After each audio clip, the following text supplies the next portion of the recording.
Dear students, today is your test day. Now, I will repeat every question 2 times with its answers, and accordingly you have to write your response as you write your attendance, question wise. So, listen carefully. The question number 1 is,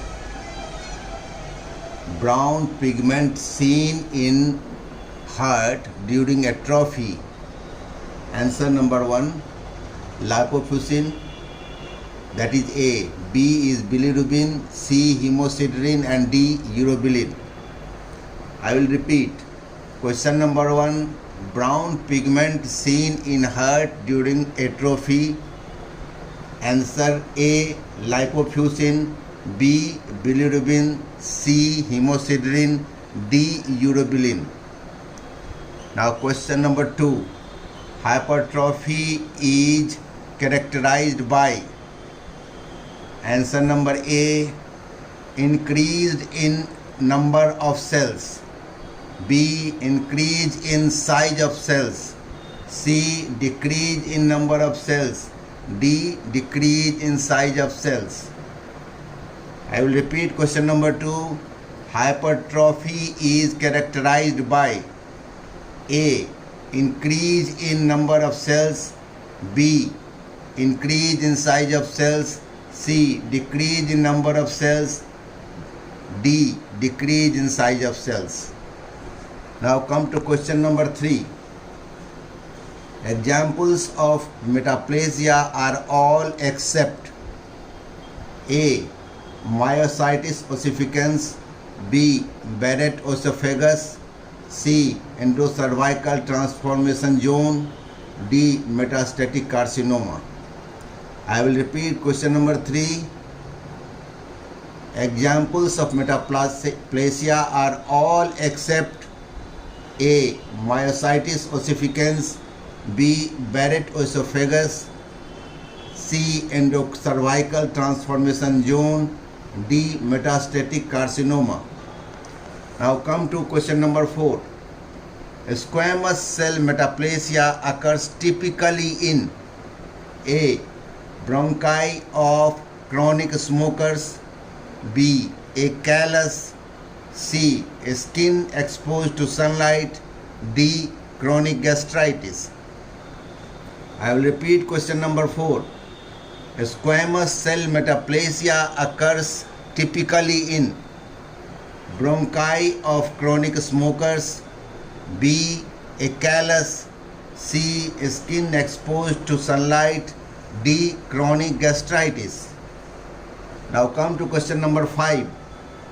Granularity in cloudy swelling is caused by all except A, swelling of endoplasmic reticulum, B, increase in size and number of lysosomes, C, increase in size and number of mitochondria, D, none of the above. I will repeat question number 5. Granularity in cloudy swelling is caused by all except A, swelling of endoplasmic reticulum, B, increase in size and number of lysosomes, C, increase in size of mitochondria, D, none of the above. Now come to the question number 6. Not seen in irreversible cell injury. A, hydropic swelling and cytoplasmic blebs, B, myelin figures, C, karyolysis, D, pycnosis. I will repeat question number 6. Not seen in irreversible cell injury. A, hydropic swelling and cytoplasmic blebs, B, myelin figures, C, karyolysis, D, pycnosis. Now come to question number 7. Necrosis. A, is programmed cell death, B, involves activation of genes, C, is due to degenerative effects of lysosomes, D, involves enzymic digestion and denaturation of proteins. I will repeat question number 7. Necrosis A is programmed cell death.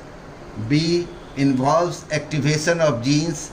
C. Is due to degenerative effects of lysosomes.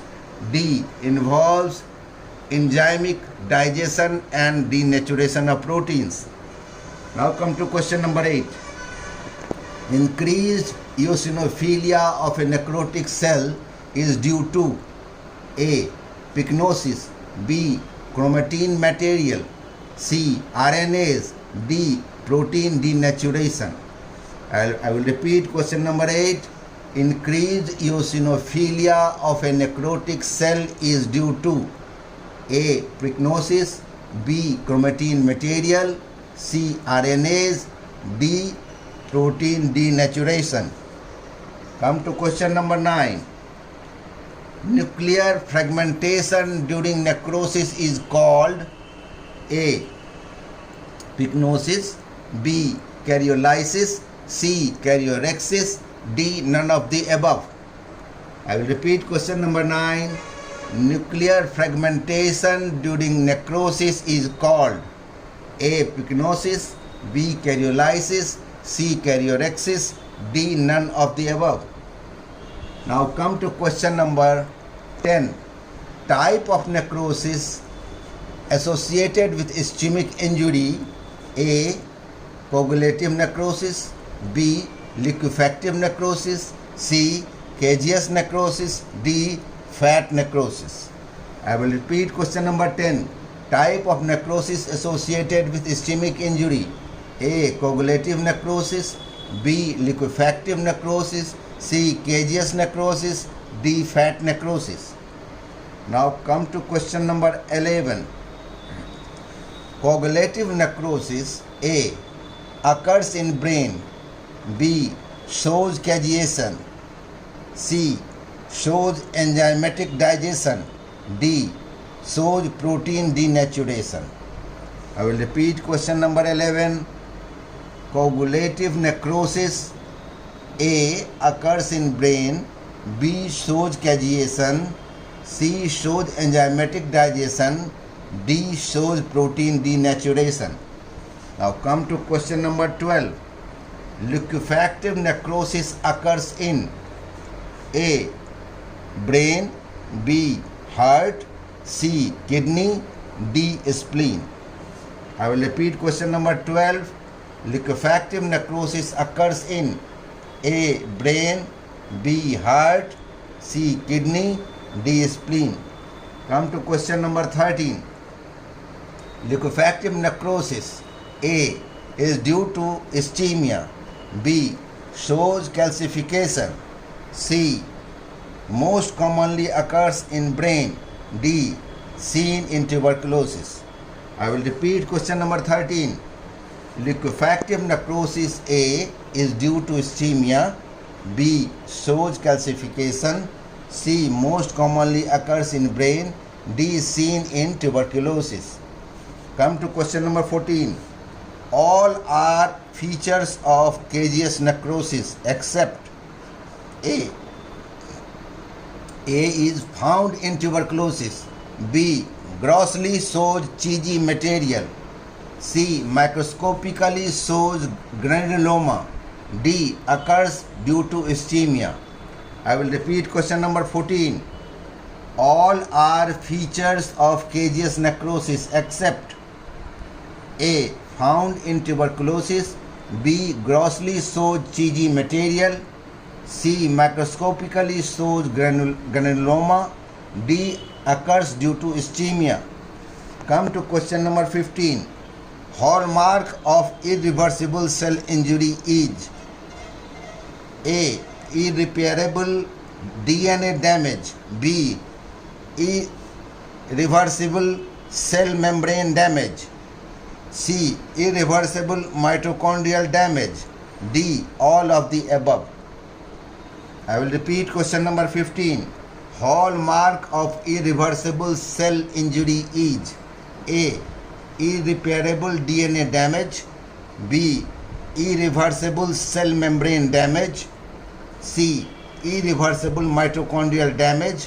D. All of the above. Now come to question number 16. Apoptosis A is associated with inflammation. B can occur due to ischemia. C is programmed cell death. D shows effect of free radical. I will repeat question number 16. Apoptosis A is associated with inflammation. B can occur due to ischemia.